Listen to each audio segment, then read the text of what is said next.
40 साल से मैं कांग्रेसी हूँ। मेरी रग रग में कांग्रेस है और सच्चाई सामने आ गई है। आज मेरे लिए ओम जोशी ने, सलीम साहब, नागौरी साहब ने, महेश जी ने और मेहनत करके ऊपर बताई तो वैभव गहलोत साहब ने और सीएम साहब ने, अशोक गहलोत साहब ने, और ये मेरे को टिकट दिया। सतीश कोब ने चाहा, पूरी फलोदी की जनता चाहकर मुझे विजय बनाया। सबके लिए धन्यवाद। औरों के ख्यालात की लेते हैं तलाशी, औरों के ख्यालात की लेते हैं तलाशी और अपने गिरेबान में झांका नहीं जाता।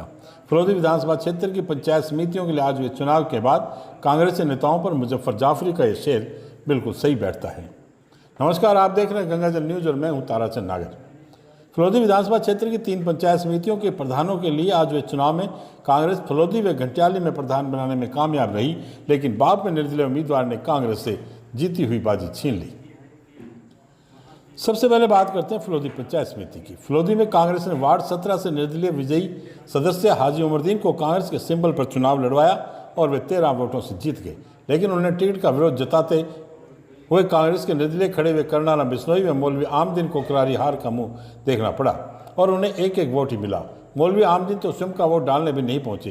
एसडीएम डॉक्टर अर्चना व्यास ने हाजी को प्रमाण पत्र दिया और शपथ दिलाई। यहाँ भाजपा ने कोई प्रत्याशी नहीं उतारा था, लेकिन जो काम भाजपा का था वह कांग्रेस के दोनों बागियों ने किया। सुबह से पंचायत समिति के पास हाजी के समर्थकों को तांता लगा था। निर्धारित समय पर मतदान प्रक्रिया प्रारंभ हुई और सदस्यगण वोट डालने पहुंचे। हाजी समर्थक सभी सदस्य एक साथ पहुंचे और भाजपा के दोनों सदस्य भी साथ ही आए। करनाराम बिश्नोई अकेले ही आए थे। मौलवी आमदीन वोट डालने ही नहीं पहुंचे, इसलिए 16 वोट ही पड़े।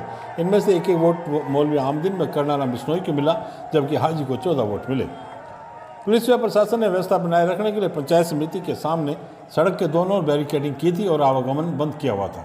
सीआई राकेश कालिया के नेतृत्व में पुलिस जाब्ता तैनात रहा। चुनाव परिणाम घोषित होने के बाद पुलिस हाजी उमरदीन को उनके घर छोड़कर आई। हाजी के समर्थकों ने जोरदार नारेबाजी की और पटाखे फोड़े। आज कांग्रेस के भीतर अजीब हालात देखने को मिले। प्रधान पद के लिए वह व्यक्ति उम्मीदवार था जिसने सदस्य का चुनाव निर्दलीय रहकर जीता था। प्रधान पद के लिए कांग्रेस के 2 ऐसे सदस्य चुनाव लड़ रहे थे जो कांग्रेस की टिकट पर सदस्य का चुनाव निर्विरोध जीते थे।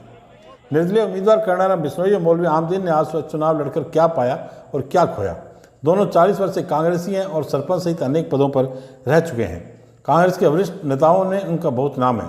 बागी होकर चुनाव लड़कर उन्होंने अपनी छवि को आघात पहुंचाया है। जीत के बाद हाजी उमरदीन ने कहा कि वे कांग्रेसी थे, कांग्रेसी हैं और कांग्रेसी रहेंगे। उन्होंने मुख्यमंत्री अशोक गहलोत, वैभव गहलोत, पूर्व विधायक ओम जोशी, महेश व्यास व पालिका उपाध्यक्ष सलीम नागौरी का आभार।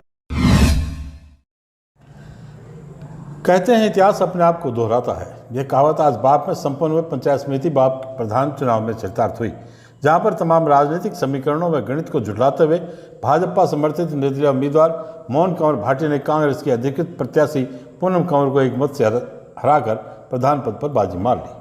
भाजपा समर्थित निर्दलीय मोहन कंवर भाटी को 9 मत मिले, जबकि कांग्रेस प्रत्याशी पूनम कंवर को 8 वोट हासिल हुए। रिटर्निंग अधिकारी व उपखंड अधिकारी हरि सिंह देवल ने बताया कि बाप प्रधान पद के लिए सोमवार सुबह 11 बजे नामांकन जमा होने आरंभ हुए। इस दौरान कांग्रेस से पूनम कंवर, विशाली पालीवाल व सुशीला बिश्नोई ने नामांकन दाखिल किए तथा मोहन कंवर ने निर्दलीय प्रत्याशी के रूप में अपना नामांकन भरा। नाम वापसी से पहले कांग्रेस के विशाली पालीवाल और सुशीला बिश्नोई ने अपना नामांकन वापस ले लिया। कांग्रेस ने पूनम कंवर को अपना अधिकृत उम्मीदवार बनाया। इसके बाद अपराह्न 3 बजे प्रधान पद हेतु मतदान आरंभ हुआ। सभी 17 निर्वाचित सदस्यों के मतदान करने के पश्चात भारत निर्माण राजीव गांधी सेवा केंद्र में मतगणना प्रारंभ हुई। मतगणना के बाद मोहन कंवर भाटी को 9 व कांग्रेस प्रत्याशी पूनम कंवर को 8 मत मिले। रिटर्निंग अधिकारी देवल ने मोहन कंवर को प्रधान निर्वाचित करने की घोषणा की। इस अवसर पर विकास अधिकारी प्रदीप कुमार छंगानी, नायब तहसीलदार रुक्मी चंद तंवर, बाप सीआई दिलावर सिंह भाटी, कांस्टेबल दुर्ग सिंह चावड़ा सहित अन्य कार्मिक मौजूद थे। बाप प्रधान के चुनाव में कांग्रेस के 5 निर्वाचित पंचायत समिति सदस्यों ने क्रॉस वोटिंग की। आपको बता दें कि पंचायत समिति बाप में कुल 17 वार्ड है। इसमें से 12 पर कांग्रेस, 4 पर भाजपा व 1 पर निर्दलीय प्रत्याशी ने जीत दर्ज की थी। बाप प्रधान के चुनाव में कांग्रेस प्रत्याशी पूनम कंवर को 8 मत प्राप्त हुए। इनमें से भी 1 मत निर्दलीय प्रत्याशी का बताया जा रहा है। ऐसे में कांग्रेस के 5 सदस्यों ने इस चुनाव में क्रॉस वोटिंग की। आपको बता दें, पंचायत समिति बाप के प्रधान चुनाव का यह इतिहास रहा है कि यहाँ पर पूर्व में भी कांग्रेस के सदस्यों ने क्रॉस वोटिंग कर अपनी पार्टी के अधिकृत प्रत्याशी को हराया था। करीब 10 वर्ष पूर्व हुए बाप प्रधान के चुनाव में भी कांग्रेस के बागी स्वर्गीय हाजी नसरुद्दीन ने निर्दलीय चुनाव लड़कर कांग्रेस के अधिकृत प्रत्याशी कुम सिंह पातावत को 1 मत से हराकर प्रधान चुनाव जीता था। उसमें भी कांग्रेस प्रत्याशियों ने क्रॉस वोटिंग की थी। इससे पूर्व भी कांग्रेस के ज़्यादा समिति सदस्य होने के बावजूद भाजपा की सुगनी देवी बिश्नोई क्रॉस वोटिंग के कारण प्रधान बनी थी। पंचायत समिति लाहौर में आज कांग्रेस की गीता बिश्नोई प्रधान चुनी गई।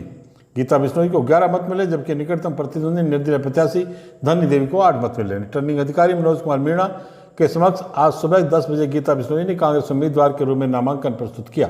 धनी देवी बिश्नोई ने निर्दलीय उम्मीदवार के रूप में नामांकन भरा, जिनको भारतीय जनता पार्टी ने समर्थन दिया। रालोपा के एक उम्मीदवार ने भी धनी देवी को समर्थन दिया था। प्रधान चुनी गई गीता बिश्नोई को 11 मत मिले, जिनमें कांग्रेस के 10 सदस्यों में एक निर्दलीय सदस्य ने गीता बिश्नोई के समर्थन में मतदान किया। प्रधान चुनी गई गीता बिश्नोई कांग्रेस के वरिष्ठ नेता स्वर्गीय मौलाना बिश्नोई के पुत्र ओम प्रकाश बिश्नोई की पत्नी है। बिश्नोई वर्तमान में ग्राम सेवा सहकारी समिति के अध्यक्ष हैं। प्रधान चुनने के बाद गीता बिश्नोई ने सभी लोगों का हार्दिक आभार प्रकट करते हुए कहा कि सभी के सहयोग से विकास के कार्य करवाए जाएंगे। लोहाट विधायक किसान बिश्नोई ने लोहाट में पहली बार कांग्रेस का प्रधान बनने पर सभी लोगों का आभार जताते हुए कहा कि जनता ने विकास के लिए कड़ी से कड़ी जोड़ने का काम किया है। क्षेत्र के विकास के लिए कांग्रेस सरकार सदैव प्रयासरत है। दोपहर 3 बजे विधायक कृष्णाराम बिश्नोई कांग्रेस के सदस्यों को लेकर पंचायत समिति पहुंचे और मतदान करवाया। इस दौरान बड़ी संख्या में पुलिस बल तैनात रहा, साथ ही पंचायत समिति के बाहर लोगों की भारी भीड़ जमा रही। भामाशाह हेमचंद गुचिया ने आज राजकीय चिकित्सालय के नवनिर्मित आपातकालीन कक्ष का निरीक्षण किया। उनके साथ उनकी धर्मपत्नी गंगा देवी, भाई चैन सुख पुरोहित, पुत्र महेश, दिनेश व सामाजिक कार्यकर्ता संपन्न चांडा थे। भामाशाह हेमचंद गुचिया ने करीब 25 लाख रुपए की लागत से आपातकालीन कक्ष का निर्माण करवाकर अस्पताल को भेंट किया है। कक्ष में सभी जरूरी उपकरण भी उपलब्ध करवाए गए हैं। कक्ष का लोकार्पण केंद्रीय मंत्री गजेंद्र सिंह शेखावत ने ऑनलाइन किया था, लेकिन तब हेमचंद पुरोहित मुंबई से फिरोदी नहीं पहुंच पाए थे। अस्पताल प्रभारी PMO doctor Madhu Sharma, doctor Mahendra पुरोहित, डॉक्टर रमेश खत्री व कंवरलाल डोयल ने आपातकालीन कक्ष में किए जा रहे चिकित्सा संबंधी कार्यों के बारे में जानकारी दी। हेमचंद पुरोहित ने डॉक्टर मधु शर्मा को आश्वासन दिया कि आगे भी चिकित्सालय की आवश्यकता अनुसार सहयोग करते रहेंगे। शाम करीब 6:30 बजे अचानक आई बरसात के बाद गर्मी से कुछ राहत मिली है। सुबह से तेज गर्मी और धूप पड़ रही थी। शाम को बादल छा गए और जिसके बाद करीब 20 मिनट तक मध्यम बरसात हुई। बरसात में बच्चों ने खूब आनंद उठाया। बरसात के कारण मौसम ठंडा हो गया है। स्थानीय गोल्ड कॉइन जिम्नेजियम के 2 पावर लिफ्टर्स ने जोधपुर में आयोजित जिला स्तरीय बेंच प्रेस प्रतियोगिता में 2 मेडल जीते। गोल्ड कॉइन जिम्नेजियम के कोच वासुदेव थानवी ने बताया कि जिम के दीपक पुरोहित ने अपने भार वर्ग में 90 किलो उठाकर गोल्ड जीता, जबकि सुनील बाली ने अपने भार वर्ग में 90.5 किलो भार उठाकर ब्रांज मेडल जीता। इस अवसर पर जिम के संरक्षक मिस्टर राजस्थान घनश्याम थानी पहलवान ने सबके उज्जवल भविष्य की कामना की। आज बस इतने समाचार। कल फिर आपसे मुलाकात होगी। तब तक के लिए मुझे दे आगे। धन्यवाद। शुभ रात्रि।